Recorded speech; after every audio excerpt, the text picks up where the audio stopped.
Let's talk about the sign Cancer today, which is the first water sign ruled by moon and one of the most sensitive and emotional signs of the zodiac.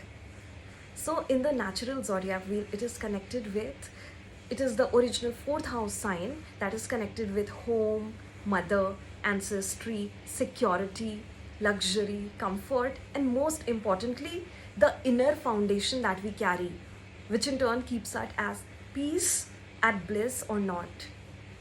So Cancer is the mother nurturer of all signs. It is the natural empath, it is the natural healer.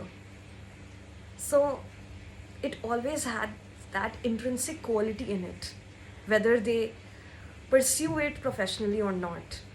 They are able to create that emotional comfort and safety and security in people. In a room full of people, they are able to understand everyone just with that intuitive power and that emotional intelligence and create that feeling of belonging. And that is their superpower, to be able to create that sanctuary of life where life is blooming itself and people feel safe, nurtured, nourished, and life is meaningful.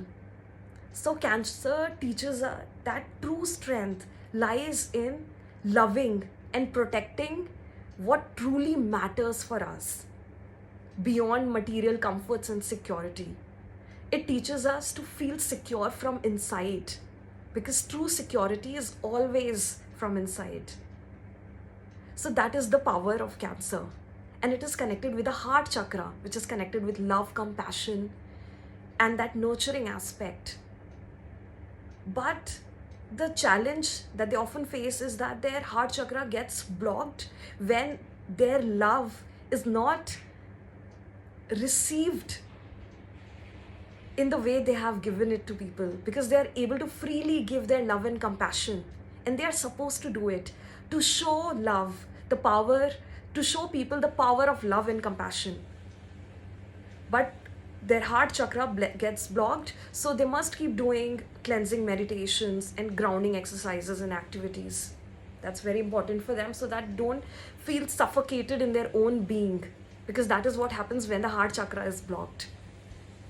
So Cancer is here to create that nurturing home environment anywhere it goes within people, and they are naturally gifted at being guides, counselors, chefs, because that is also nourishing, and healers and empaths, anything in medicine and food business. They really excel at all these activities.